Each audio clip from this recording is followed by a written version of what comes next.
Varicose veins కి సరైన చికిత్స కోసం సంప్రదించండి ఎవిస్ హాస్పిటల్. నమస్కారం, మీరు చూస్తుంది సుమన్ టీవీ. నేను మీ కీర్తి.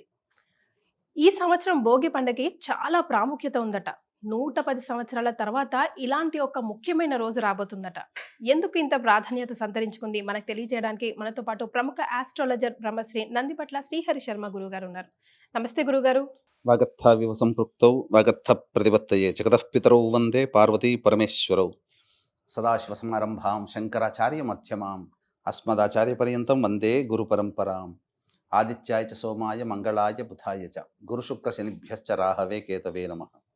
శృంగేరి జగద్గురు పీఠాధిపతులకి, కంచి పీఠాధిపతులకి నమస్కారములు తెలియజేసుకుంటూ కార్యక్రమాన్ని ప్రారంభిద్దాం. గురుగారు, ముఖ్యంగా సుమన్ టీవీ ఉమెన్ ప్రేక్షకుల విషయానికి వస్తే మీ వాక్కు బ్రహ్మ వాక్కులాగా మేము పరిపాలిస్తూ ఉంటాం. అయితే లాస్ట్ టైం మనం కలిసినప్పుడు మీ ద్వారానే నేను ఈ మాట విన్నా. 110 సంవత్సరాల తర్వాత ఇలాంటి ఓ రోజు రాబోతోంది అని, అంటే ఈ రోజు భోగి పండుగకి చాలా చాలా ప్రాముఖ్యత ఉంది అని. అదేంటో తెలియజేస్తే. తప్పకుండానమ్మా.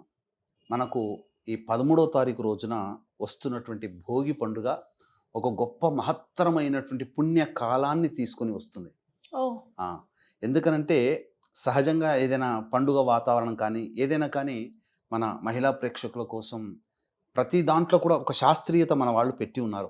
ఇందులో అంతరార్థం ఏంటి, గొప్పతనం ఏంటి అని తెలుసుకోవడానికి అవసరమైన సందర్భం అప్పుడల్లా కూడా మనం గతాన్ని తెలుసుకుంటాం. చరిత్ర అంటేనే గతం గురించి తెలుసుకునేటువంటిది. కాబట్టి ఈ భోగి పండుగ రోజున ఉన్నటువంటి విశిష్టాన్ని చూసినప్పుడు చక్కగా పుష్యమాసము, పౌర్ణమి తిథి, అందున సోమవారము, ముఖ్యంగా ప్రత్యేకించి ఆరుద్ర నక్షత్రం కలిసి వచ్చింది. అంటే సహజంగా మనం చూసుకుంటే కార్తీక మాసంలో శ్రవణ నక్షత్రము సోమవారము కలిసి వస్తే కోటి సోమవారాలు అని అంటారు. కానీ మనకు ఎప్పుడైనా కానీ గుర్తుపెట్టుకోండమ్మా, పౌర్ణమి తిథి, సోమవారము, ఆరుద్ర నక్షత్రం కలిసి వస్తే అది శివముక్కోటి. కోటి సోమవారాలు వేరు, శివముక్కోటి వేరు. ఇది శివముక్కోటి. ఇంతకుముందు కూడా ఈ శివముక్కోటి కూడా 2023 సంవత్సరంలో వచ్చింది. పెద్ద గొప్పగా అని కాదు. కానీ ఎందుకు ఇంత ప్రత్యేకత అని చూసుకుంటే ప్రధానంగా మనం 1940 సంవత్సరం నుంచి 2050 సంవత్సరం వరకు కూడా, ఇప్పుడు 2025 కదా, ఇక ముందు వచ్చే 2025 ప్లస్ 2050 సంవత్సరాలు ఉన్నంత వరకు కనుక ఈ పంచాంగాన్ని గణన చేసుకుంటే ఒక అద్భుతమైనటువంటి యోగ మాలిక ఈ రోజు ఉందని తెలిసిందమ్మా. ఏంటనంటే సహజంగా మనకు పౌర్ణమి, సోమవారము కలిసి వచ్చినటువంటి రోజులు దాదాపుగా 1940 నుంచి ఈ 2050 వరకు చూస్తే దాదాపు ఒక 4-5 గంటలు రీసెర్చ్ చేశానమ్మా. చేస్తే 18 సార్లు మాత్రమే పౌర్ణమి, సోమవారం కలిసి వచ్చింది. అందున 3 సార్లు మాత్రమే అతి కొద్ది స్వల్ప సమయం ఆరుద్ర నక్షత్రం ఉన్నది. 2 సార్లే. కానీ 18 సార్లు మాత్రం పౌర్ణమి తిథి ఉంది, సోమవారం ఉంది, పునర్వసు లేదా పుష్యమి నక్షత్రాలు ఉన్నాయి. కానీ ఆరుద్ర నక్షత్రాలు మాత్రం చాలా తక్కువగా ఉన్నాయి. కానీ ప్రత్యేకంగా దీనికి మాత్రం ఎక్కువ విశిష్టత ఈ 13వ తారీఖు రోజున. అంటే ఆరుద్ర నక్షత్రము, పౌర్ణమి తిథి, సోమవారము మనకు 31 డిసెంబర్ 1991లో, అంటే వీక్షించేటువంటి మహిళా ప్రేక్షకులు గమనించాల్సింది ఏంటంటే ఈ యొక్క సంబంధించినటువంటి విషయాన్ని ఎవ్వరూ కూడా మిస్ చేసుకోకండి, ఆశాంతం వీక్షించండి. ఇందులో మహత్తరమైనటువంటి యోగాల గురించి తెలియజేస్తాను. ముఖ్యంగా పౌర్ణమి అని అంటే మనం ఏదైనా వ్రతం చేసుకునేటట్టయితే ఉదయం సూర్యోదయానికి ఉన్నటువంటి తిథిని అనుసరించి మనం చూసుకుంటాం. కానీ పౌర్ణమికి వచ్చేసేసరికి ఏం చేస్తామమ్మా, రాత్రి కూడా ఉన్నటువంటి సమయంలోనే మనం పౌర్ణమిని సంపూర్ణంగా ఉంది అని చెప్పి, లేదా అసంపూర్ణంగా పౌర్ణమి తిథి ఉంది, రాత్రి కూడా ఉంటే అప్పుడు సంపూర్ణమైనట్టు పౌర్ణమి తిథి. ఇక్కడ 31 అంటే 1940 నుంచి 2050 110 సంవత్సరాల్లో ఉన్నటువంటి తిథులను నేను లెక్క వేశానమ్మా.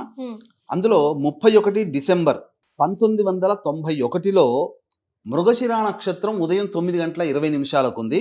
పౌర్ణమి ఆ రోజు రాత్రి అంతా మధ్యరాత్రి 12:57 వరకు ఉంది. కానీ ఉదయం పూట సూర్యోదయానికి మృగశిర నక్షత్రం ఉంది. 9:20 తర్వాత ఆరుద్ర నక్షత్రం ఉంది. అది పెద్ద ఉపయోగంగా లేదు. తర్వాత 12 జనవరి 1998లో ఆరుద్ర నక్షత్రము 7:42 వరకే ఉంది. పౌర్ణమి కూడా రాత్రి 10:48 వరకే ఉంది. పౌర్ణమి సంపూర్ణంగా లేదు, ఆరుద్ర నక్షత్రం కూడా సంపూర్ణంగా లేదు. కానీ సోమవారము పుష్యమాసము పౌర్ణమి అయినవి. ఇక ఇంకొకటి మనకెప్పుడు వస్తుంది 13 ఈ సంబంధించినటువంటిది 5 జనవరి 2012లో ఆరుద్ర నక్షత్రం ఉదయం 9:11 పౌర్ణమి 9:28 వరకు ఉంది. అంటే రాత్రిపూట పౌర్ణమి లేదు, ఆశాంతం కూడా ఆరుద్ర నక్షత్రం లేదు. ఇక 6 జనవరి 2042 6 జనవరి 2042లో పౌర్ణమి మధ్యాహ్నం 1:41 వరకు ఉంది. ఆరుద్ర ఉదయం 11:44 వరకు ఉంది. కానీ ఈ 13 జనవరి 2025 అంటే రేపు వచ్చేటువంటి భోగి పండుగ రోజునమ్మ వీక్షించేటువంటి మహిళా ప్రేక్షకులు గమనించాలి. ఆరుద్ర నక్షత్రం మనం చూసుకుంటే 12:20 వరకు ఉంది మధ్యాహ్నం. అంటే అపరాహ్నం వరకు కూడా ఆరుద్ర నక్షత్రం ఉంది. పౌర్ణమి తిథి 14వ తారీఖు తెల్లవారుజామున 4 గంటల వరకు ఉంది. అంటే 13 రాత్రంతా ఉంటుంది. కాబట్టి ఇక్కడ గమనించాల్సింది ఏంటంటే 13 జనవరి 2025 అనేటువంటిది 1940 నుంచి 2050 మధ్య కాలంలో అనగా 110 సంవత్సరాల్లో అద్భుతమైనటువంటి పుణ్య యోగాలు కలిగినటువంటి రోజు. అందున భోగి పండుగ కూడా కలిసి వచ్చినటువంటిది ఈ సంవత్సరమే. మనం ఎంత అదృష్టవంతులం అమ్మ, వీక్షించేటువంటి ప్రేక్షకులు కూడా చాలా అదృష్టవంతులు. అయితే మరి భోగి పండుగ రోజున ఈ అన్నీ కలిసి వచ్చిన పౌర్ణమి తిథి, భోగి పండుగ ఇవన్నీ వచ్చినవి లేవా అంటే మొత్తం ఈ 110 సంవత్సరాల్లో 4 సార్లు మాత్రమే ఉన్నాయి. భోగి పండుగతో కూడుకున్నటువంటి పౌర్ణములు, పుష్య పౌర్ణమి, భోగి ఎప్పుడు వచ్చింది? 13 జనవరి 1978లో పౌర్ణమి తిథి ఉంది, భోగి పండుగ అయింది. ఆ రోజున పునరోసు నక్షత్రం శనివారం అయింది. ఇక 14 జనవరి 1987లో పౌర్ణమి తిథి ఉంది, బుధవారం అయింది, ఆరుద్ర నక్షత్రం ఉంది. సోమవారం కాదు, సోమవారం ఈ 2 సార్లు రాలేదు. ఇక్కడ 14 జనవరి 2044 సంవత్సరంలో ఇంకా ముందు వచ్చేటువంటిది పౌర్ణమి తిథి ఉంది, గురువారం అయింది, ఆరుద్ర నక్షత్రం ఉంది. కానీ ఈ సంవత్సరం 2025 సంవత్సరంలో పౌర్ణమి తిథి ఉంది, సోమవారం అయింది, ఆరుద్ర నక్షత్రం ఉంది, భోగి పండుగ కూడా ఆ రోజు అయింది. కాబట్టి ఈ సంవత్సరం మనం చాలా అదృష్టవంతులమని చెప్పవచ్చు. ఇది రీసెర్చ్ చేసి ఉన్నాను, ఇది ఎవరు కూడా కాదనలేనటువంటి సత్యం అని వీక్షించేటువంటి ప్రేక్షకులు గమనించుకోవాలి. ఈ రోజున శివ ముక్కోటి కదమ్మా, మనం సంకల్పం ఏది చేసుకున్నా గత జన్మ కర్మదోషాలు అనేటువంటివి ఉంటే ఆ కర్మదోషాలన్నీ కూడా తొలగిపోతాయి, శివానుగ్రహం కలుగుతుంది. అంటే కోటి బిల్వ అర్చన కావచ్చు, కోటి అనే సముదాయం శివ ముక్కోటి అని అన్నారు. అన్నప్పుడు ఏంటనంటే సంస్కృతార్థం కూడా తీసుకుందామమ్మా. శివకోటి అని అంటే, కోటి అంటే మనం ఇప్పుడు చెప్పుకునే 10, 100, 1000, 1,00,000, కోటి అది కాదమ్మా. కోటి అంటే సంస్కృతంలో గణము అని అర్థం. కాబట్టి గణము అంటే సమూహము, శివకోటి అని అంటే శివగణ సమూహము. శివ సమూహం అంటే ఏంటి? ఏకాదశ రుద్రులు 11 మంది. కాబట్టి ఆ 11 రుద్రులని సమూహంగా చెబితే వాటిని రుద్రకోటి, శివకోటి అనవచ్చు. అట్లా ఈ శివ ముక్కోటిలో 3 సార్లు ఆ రుద్ర గణాలని పూజించిన ఫలితం ఏకకాలంలో వస్తుందని అర్థం తీసుకోవచ్చు. లేదా ఈ సోమవారాలు, మన సోమవార వ్రతం అనేటువంటిది ఉంటుంది కదమ్మా. వీక్షించేటువంటి మన ప్రేక్షకులు, మహిళా ప్రేక్షకులు సోమవార వ్రతాన్ని కూడా ఆచరించే వాళ్ళు ఉన్నారు. కాబట్టి కోటి సోమవారాలు ఈశ్వరుణ్ణి అర్చన చేసిన పుణ్య ఫలితం దక్కుతుంది. మరి గురుగారు, ఇంతటి పర్వదినాన మేము పాటించవలసిన నియమాలేంటి? మీరేమైనా రెమెడీస్ సూచిస్తారా? ఎలాంటి వాళ్ళు ఎలాంటి రెమెడీస్ చేయాలి ఒక్కసారి మాకు తెలియజేస్తారా? తప్పకుండా. మనం ఇంతకుముందు చెప్పుకున్నట్టుగా అందరూ కూడా ఆర్థిక పరమైనటువంటి సమస్యలతో బాధపడుతున్న వాళ్ళే 100కి 95% మంది ఉన్నారు. గురుగారు 5%, 10% కదా ట్యాక్స్ కట్టేది. మరి కాబట్టి దాని అంచనా వేసుకోవచ్చు మనం. కాబట్టి ధనపరమైనటువంటి సమస్యలన్నీ ఎదుర్కొన్నటువంటి వాళ్ళు ఈ రోజున ఈశ్వరారాధన చేస్తే ఐశ్వర్యం ఈశ్వరాదిచ్చేత్. గురుగారు, ఐశ్వర్యం అనగానే అందులో హెల్త్ కూడా వస్తుంది. అసలే ఈ వైరస్ తో ఈ కాలంలో బాధపడుతూ ఉన్నాం మనం అంతా. మృత్యుంజయుడు కూడా ఈశ్వరుడే కదమ్మా. మరి ఆరోగ్యం కావాలన్నా, ధనము కావాలన్నా, భోగభాగ్యాలు కావాలన్నా ఈశ్వరుడే. అందుకనే భోగభాగ్యాలని ప్రసాదించే పరమేశ్వరుడు భోగి పండుగ రూపంలో, శివముక్కోటి రూపంలో మనకి ఈ సంవత్సరం మనల్ని ఆనందపరచబోతున్నాడు. ఇది కేవలం ఈ యొక్క విషయము నేనొక్కడినే తెలుసుకుంటే, నేను ఆచరిస్తే అది నా స్వార్థం. మరి కానీ ఇంతటి మహత్తరమైనటువంటి రోజుని ప్రప్రథమంగా అసలు ఎవ్వరూ ఈ ప్రసార మాధ్యమాల్లో చెప్పలేని విధంగా ప్రప్రథమంగా మనమే మన సుమన్ టీవీ మాధ్యమం ద్వారా ప్రేక్షకులకందరికీ తెలియచేస్తున్నాం. అందులో స్వార్థం కనుక చూసుకుంటే ఈ విషయాన్ని నేను చెప్పాల్సిన అవసరం కూడా లేదు. మరి కానీ అందరూ కూడా ఈ యొక్క శివముక్కోటి అయినటువంటి భోగి పండుగ రోజున ఈశ్వరారాధన చెయ్యాలనే సంకల్పం నాకుండడం అది నాది కాదమ్మా. పరమేశ్వరుడు ఆజ్ఞాపించాడు. శివాజ్ఞ లేనిదే చీమైనా కుట్టదు. కాబట్టి ఇక్కడ లయకారకుడు పరమేశ్వరుడు. ఇది జరగాలని రాసిపెట్టి ఉంది. అది పరమేశ్వర ఆజ్ఞగా నా వాక్కు ద్వారా ప్రపంచానికి తెలియచేస్తున్నా. మనం అందరం కూడా సమిధలమే. అందున నేను కూడా ఒక సమిధనే. ఎందుకంటే మీరు యాంకరింగ్ చేస్తున్నారు. సుమన్ టీవీ ప్రసార మాధ్యమం ద్వారా ఎంతోమంది టెక్నీషియన్స్ పనిచేస్తున్నారు. యాజమాన్యము ఇవన్నీ కూడా ప్రజల క్షేమం కోసమై, ప్రజల్ని ఉద్ధరించడం కోసమే ఒక మహత్తరమైన విషయాన్ని మన ద్వారా ప్రపంచానికి తెలియజేస్తున్నామంటే మనము చక్కగా అందులో భాగస్థులం, అందుకు సంతోషించాలి. కాబట్టి వీక్షించేటువంటి మహిళా ప్రేక్షకులు చక్కగా ఎన్నో కబుర్లు చెప్పుకుంటారు, ఎన్నో మంచి మంచి గొప్ప విషయాల గురించి చెప్పుకుంటారు. ఈ రోజున ఉన్నటువంటి ఈ విషయాన్ని మీ చుట్టుపక్కల ఉన్నటువంటి బంధువులు, స్నేహితులు అందరికీ మీరు ఈ విషయాన్ని షేర్ చేయండి. సేవ్ చేసుకొని పెట్టుకోండి, లైక్ చేసుకొని పెట్టుకోండి. మళ్ళీ మళ్ళీ వినాలనుకున్నప్పుడు మళ్ళీ విని ఆ రోజున మాత్రం మిస్ కాకండి. దయచేసి ఈశ్వరానుగ్రహం కోసం పాటుపడే విధానాన్ని మీకు తెలియచేస్తాను.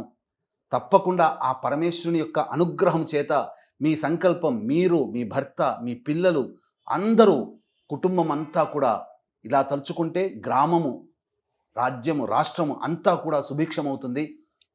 పైగా రాబో రోజులు గడ్డు కాలం రోజులు. దైవతానుగ్రహము తప్ప మనిషిని రక్షించేది ఈ ప్రపంచంలో ఏదీ లేదు. ఎంత డబ్బున్న వాడైనా, కరోనాల సమయంలో చూశారు కదా, ఎంత డబ్బున్న వాడైనా కానీ ఆ మృత్యువుడిలోకి వెళ్ళవలసిన వాడే. కాబట్టి పరమేశ్వరుడు మనకు, బ్రహ్మదేవుడు మనకు ప్రసాదించినటువంటి పూర్తి ఆయుష్ని మనం అనుభవించాలంటే మృత్యుంజయుడైనటువంటి పరమేశ్వరుణ్ణి ఆరాధన చెయ్యాలి. ఆయుష్ ఉంటేనే కదా, ఆరోగ్యం ఉంటేనే కదా మనం ఏ పనైనా మనం చేసేది. మన పిల్లలకు కావచ్చు, మన పెద్దలకు కావచ్చు, కుటుంబానికి కావచ్చు, అన్ని రకాలుగా చేసి పెట్టగలిగేది. కాబట్టి అటువంటి ఆయుష్ని, ఆరోగ్యంతో పాటుగా వైభవోపేతమైనటువంటి జీవితము, అందరూ కూడా వాళ్ళ సంకల్పం, మీ కుటుంబ సభ్యుల అందరి సంకల్పం నెరవేర్చుకునేటువంటి ఒక మహత్తరమైనటువంటి, అతి సామాన్యమైనటువంటి రెమెడీ మీకు తెలియచేస్తున్నాను. జాగ్రత్తగా వినండి. ముందుగా వీక్షించేటువంటి మహిళా ప్రేక్షకుల గమనిక, ఇంతటి మహత్తరమైనటువంటి భోగి పండుగ రోజున, అనగా పౌర్ణమి, సోమవారము, ఆరుద్ర నక్షత్రము, పుష్యమాసం కలిసి వచ్చినటువంటి శివముక్కోటి రోజున మధ్యాహ్నం 3 గంటలకి జాతకరీత్యా ఉన్నటువంటి వివిధ దోషాల నివారణకి మరియు శని దోషాల నివారణ, 12 రాశుల వారు శని ప్రభావం ఈ 2025లో ఉంటుంది. శని దోష నివారణకి, గత జన్మ కర్మ దోషాల నివారణకి, సర్వదోష నివారణ పూజల హోమాలు పర్ హెడ్ 1500 రూపాయలకి మధ్యాహ్నం 3 గంటలకి ప్రారంభమవుతుంది. 1 గంట లోపల మీరు గోత్రనామాలు నమోదు చేసుకోవచ్చు. కార్యక్రమ అనంతరం పూర్తి వివరాలు తెలుసుకోవచ్చు. ఇక ఏం చెయ్యాలంటేనమ్మా, ఆ రోజున భోగి కదా, సూర్యోదయం అనగా బ్రహ్మముహూర్త కాలంలోనే నిద్రలేచి చక్కగా కాలకృత్యాదులు తీర్చుకొని శివ చిత్రపటానికి పూలమాల వేసి అక్కడ నువ్వుల నూనెతో కానీ ఆవు నేతితో కానీ 2 దీపారాధనలు చేసి శివ సహస్రనామ పారాయణం, దుర్గా అష్టోత్తరం, గణేష అష్టోత్తరం, సుబ్రహ్మణ్య అష్టోత్తరం ఒకసారి, దుర్గా అష్టోత్తరం 3 సార్లు, శివ సహస్రనామ పారాయణం చేయాలి. చేసిన తర్వాత వెంబడే శివాలయానికి చేరుకోండి. ఎందుకంటే ఆ రోజున 12:20 వరకు ఆరుద్ర నక్షత్రం ఉందమ్మా. కాబట్టి ఆ రోజున నవగ్రహాల చుట్టూ శివాయ నమః అంటూ 27 ప్రదక్షిణలు చేసి శివాలయంలో అభిషేకం జరిపించుకోవాలి. అయితే గర్భగుడిలో కొంతమందికి ప్రత్యక్షంగా అవకాశం లేకపోవచ్చు, కానీ బాహ్యంలో ఒక శివలింగాన్ని ప్రతిష్ఠిస్తారు. ఆ రోజున శివుడి దగ్గర ఉన్నటువంటి ఒక గొప్ప లక్షణం ఏంటంటేనమ్మా, మనము ఏది సమర్పిస్తే దానికి 100 లేదా 1000 రెట్ల ఫలితాన్ని మనకిస్తాడు. మనం చాలామంది బిల్వ పత్రాలతో, మారేడు దళాలతో చేస్తారు. మారేడు దళం అంటే లక్ష్మి. కాబట్టి లక్ష్మి అనగా మారేడు దళం, కాబట్టి మారేడు దళాలతో అర్చన చేసిన వాడికి అనంతమైన లక్ష్మీ సంపద చేకూరుతుంది. అది 1000 రెట్లు 100 రెట్ల ఫలితం ఇస్తాడు. కాబట్టి మనకు ఇష్టమైనటువంటి వస్తువుని, ప్రతి మానవుడికి ఒక ఇష్టమైన వస్తువు ఉంటుంది, కానీ అది వ్యక్తితో సంబంధం లేకుండా ప్రతి వ్యక్తికి ఇష్టమైనది ఏంటి? తన ప్రాణం. మరి తన ప్రాణాన్ని అర్పించలేడు. అటువంటి ప్రాణంతో సమానమైన వస్తువుతో ఈశ్వరుని అభిషేకం చేస్తే మనకు నిండు నూరేళ్లు బ్రహ్మ ఇచ్చిన ఆయుష్ ఉంటుంది, పైగా మన సంకల్పం కూడా నెరవేరుతుంది. ఏంటనంటే అన్నము. కలియుగే అన్నగత ప్రాణ. అంటే మనిషి యొక్క ప్రాణము అనగా శిశువు జననం, పురుషుడా స్త్రీయా, ఆ శిశువు జనం ఎలా కలుగుతుంది? చంద్రమండలంలో ఆత్మలు ఉంటాయి. ఆ ఆత్మలు మేఘాలలో కలిసిపోతాయి. కలిసిపోయినప్పుడు ఆ చుక్క నీరు పడుతుంది కదా, ఏ పంట మీద పడుతుందో ఆ యొక్క వరి పంటలో పడినప్పుడు ఆ వరి ధాన్యములో చేరుతుంది ఆత్మ. అది తిన్నటువంటి పురుషుడి యొక్క శరీరంలోకి అన్నము చేరిపోయి అది మజ్జగా మారి కణములు ఏర్పడి ఆ కణములు స్త్రీ గర్భంలో ప్రవేశము చేసి ఫలదీకరణం చెంది శిశువు జన్మిస్తాడు. అంటే మనిషి పుట్టుకకి కారణం అన్నం. కాబట్టి ఆ అన్నంని గంజివార్చినటువంటి అన్నాన్ని చక్కగా గోరువెచ్చగా ఉన్నప్పుడు శివ శివ శివాయ నమః అంటూ మీరు స్వయంగానైనా కానీ బయట దేవాలయంలో లేదు బ్రాహ్మణుని ద్వారా కానీ అభిషేకం చేయవచ్చు. తదనంతరం వచ్చినటువంటి దాన్ని అంతా కూడా చక్కగా ఎవరికైనా ప్రసాదంగా పంచవచ్చు. కుటుంబ సభ్యులు మధ్యాహ్నం భోగి రోజున మధ్యాహ్నం భోజనం చేయవచ్చు ఆ రోజున. కానీ ఇంకా విశేషంగా ఏంటంటే అన్నము తేనె బాగా కలిపితే ఒక ముద్దలాగా తయారవుతుంది కదమ్మా, దాన్ని కూడా శివలింగంగా తయారు చేయవచ్చు. మొత్తము కూడా ఆవు నేతితో అద్దేస్తే అప్పుడు అభిషేకం చేయడానికి వీలుగా ఉంటుంది, అన్నం కరిగిపోదు. ఆ విధంగా అభిషేకము చేసి అటువంటి అన్నముని దగ్గరలో నదిలో, చెరువులో, సరస్సులో, బావిలో వేయవచ్చు. ఏది లేకపోతే ఒక బకెట్లో నీళ్లు వేసి శుద్ధమైనవి అందులో వేస్తే అది కొంత సమయానికి పూర్తిగా కరిగిపోతుంది. అప్పుడు ఆ నీటిని ఎవరు తొక్కని ప్రదేశంలో వేయాలి. ఇది ఒక విధానంగా చేయొచ్చు. ఇంతకుముందు చెప్పినట్టుగా గంజివార్చిన అన్నాన్ని కూడా అభిషేకం చేయవచ్చు. ఇక దీనికంటే ముందుగా ఈ అన్నాభిషేకానికంటే ముందుగా వివాహ సమస్యలతో బాధపడుతున్నటువంటి వాళ్ళు ఎవరైనా అబ్బాయిలైనా అమ్మాయిలైనా పటిక బెల్లం పొడిని నీటిలో వేసి ఆ నీటితో ఈశ్వరునికి అభిషేకం చేసి గన్నేరు పూలు మల్లెపూలతో అర్చన. అలాగే ఉద్యోగ సమస్యలతో బాధపడుతున్నటువంటి వాళ్ళు చెరుకు రసంతో ఈశ్వరునికి అభిషేకం చేసి ఎర్ర జిల్లేడు పుష్పాలతో అర్చన. అలాగే శని బాధలు పడుతున్నటువంటి వాళ్ళు, అనారోగ్య సమస్యలతో బాధపడుతున్నటువంటి వాళ్ళు ముఖ్యంగా నల్ల నువ్వుల నూనెతో ఈశ్వరునికి అభిషేకం చేసి నీలిరంగు చామంతి పుష్పాలతో అర్చన చేసినట్లయితే చాలా సకల విధాలుగా సౌభాగ్యము, అన్ని సంకల్పాలు నెరవేరాలంటే పంచామృతాలతో అభిషేకం చేయాలి. తర్వాత అభిచారికం అనగా ఎవరైనా ప్రయోగం చేశారని చెప్పి బాధపడుతున్నటువంటి వాళ్ళు ఇటువంటి ఆరుద్ర నక్షత్రం ఉన్నటువంటి సమయంలో ఆవ నూనెతో కనుక ఈశ్వరునికి అభిషేకం చేసి చక్కగా ఈ యొక్క సంబంధించినటువంటి తెల్ల జిల్లేడు పుష్పాలతో అర్చన చేస్తే అభిచారిక అనగా క్షుద్ర ప్రయోగ బాధలన్నీ తొలగిపోతాయమ్మా. ఇన్ని విధాలుగా ఆ ఈశ్వరుని అర్చించి ఆఖరిన అన్నముతో అభిషేకం చేసి ఆ పదార్థాన్ని నైవేద్యంగా భుజించవచ్చు. ఈ విధంగా ఏ మానవుడైతే అలభ్య పుణ్యతిథి అయినటువంటి ఇట్టి మహత్తరమైనటువంటి 13వ తారీఖు భోగి పండుగ, పుష్యమాసము, పౌర్ణమి తిథి, సోమవారము, ఆరుద్ర నక్షత్రం ఇవన్నీ ఉన్న కారణం చేత ఆ విధంగా చేయండి. తప్పకుండా శివానుగ్రహం కలుగుతుంది.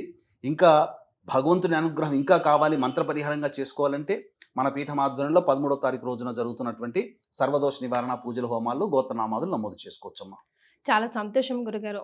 ముఖ్యంగా సుమన్ టీవీ ప్రేక్షకుల కోసం, వాళ్ళని ఉద్ధరించబడడం కోసం ఈ రోజు యొక్క ప్రాముఖ్యత గురించి, విశిష్టత గురించి, మేము పాటించవలసిన నియమాలు, రెమెడీస్ని తెలియజేశారు. ధన్యవాదాలు. సర్వం శ్రీ ఉమామహేశ్వర పరబ్రహ్మార్పణమస్తు.